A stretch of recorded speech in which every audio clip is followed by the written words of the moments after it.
Hello. Everyone here has probably heard the term black hole, but how many of you really know what a black hole is? Most people know that they are the cores of massive stars that collapsed into a point after a supernova and have incredible gravity. But few know more than that. A good introduction to learning about black holes is learning the types of black holes and their properties. The first type of black hole is a Schwarzschild black hole. It is named after Karl Schwarzschild, the German physicist who discovered it while he was serving in the German army during World War I. It does not rotate and it does not have an electrical charge. Really, this type of black hole does not exist in nature because the chance of a black hole not rotating at all and having no charge at all is virtually impossible. The reason we learn about it is because it is the simplest type of black hole and is a good introduction to black holes. Why is it a good introduction? Because all the other types of black holes are just modified Schwarzschild black holes. Schwarzschild black holes have three main components.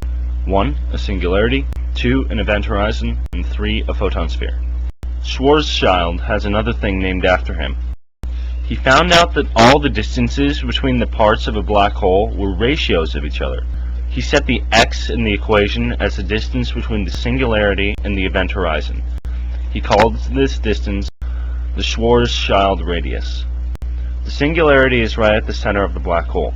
It is the point in which space is infinitely warped and cannot be defined by physics.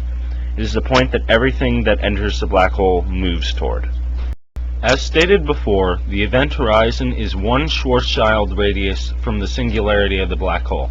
It is not a surface, but it is the point in which gravity becomes so strong that something would have to go faster than the speed of light to escape. It is the point of no return. Once you're in, you can't get out. The photon sphere is the closest point in which it is possible to orbit around a black hole without falling in. It is 3/2 Schwarzschild radii from the singularity. The photon sphere is different from the event horizon because it is still possible to stay in one place or leave the photon sphere. However, any light that enters the photon sphere would unfailingly fall into the black hole. The only way for light to exit the photon sphere would be if it originated within the photon sphere.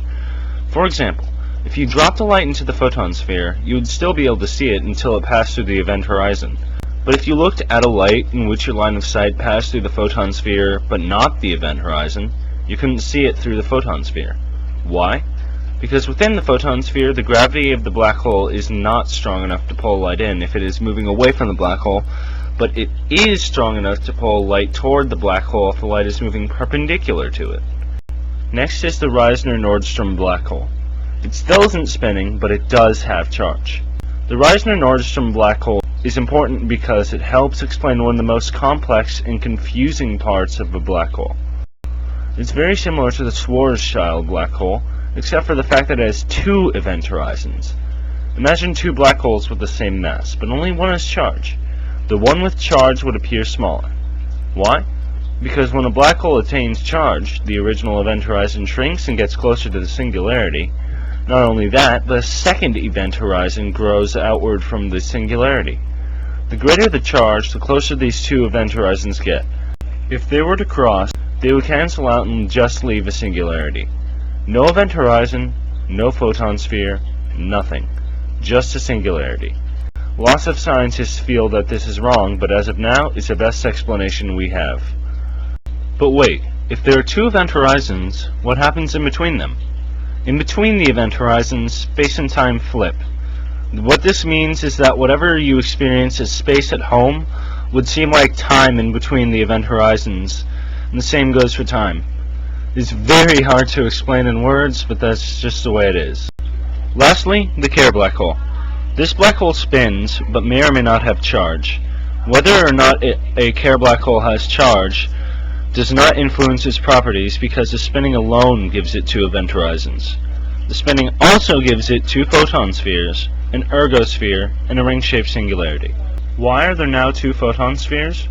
The rotation of the black hole warps space in a way that would make it seem like a spinning spiral, similar to a whirlpool. Gravity increases the closer you get to the black hole, and therefore something would have to be moving faster to orbit it. If you were swimming with the rotation of the whirlpool, you will be moving faster than if you swim against the current. The same goes for a black hole. Things moving against the rotation of a black hole would be slower, and therefore would have to be farther out to orbit the black hole to keep from falling in, and something moving with the rotation of black hole would be faster and would have to orbit it closer to the center to keep from flying away from the black hole.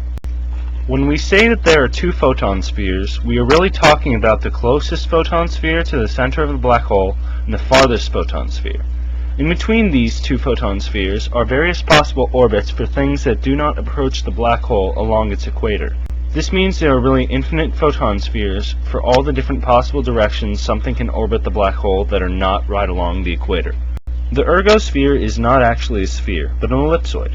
An ellipsoid is an ellipse spun around its minor, or its shorter, axis. In other words, it is a squished ball shape. The circle at its farthest bulge is concentric and coplanar with the equator of the black hole. Also, it is an area rather than just a distance like the event horizon, or a point like a singularity. Anything within the ergosphere must move.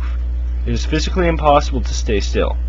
This is different from being within the photon sphere because within the photon sphere it is possible to stay still.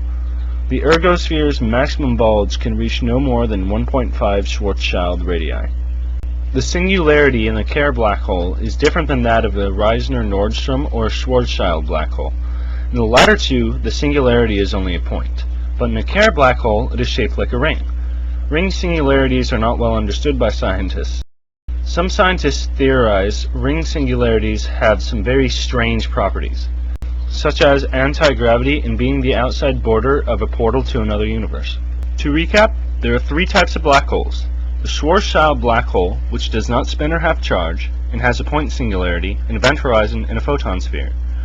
The Reisner-Nordstrom black hole, which has charge, a point singularity, two event horizons, and a photon sphere. And the Kerr black hole, which is spinning and has a ring singularity, two event horizons, an ergosphere, and two photon spheres. Hopefully you learned something from this presentation. Thank you for watching.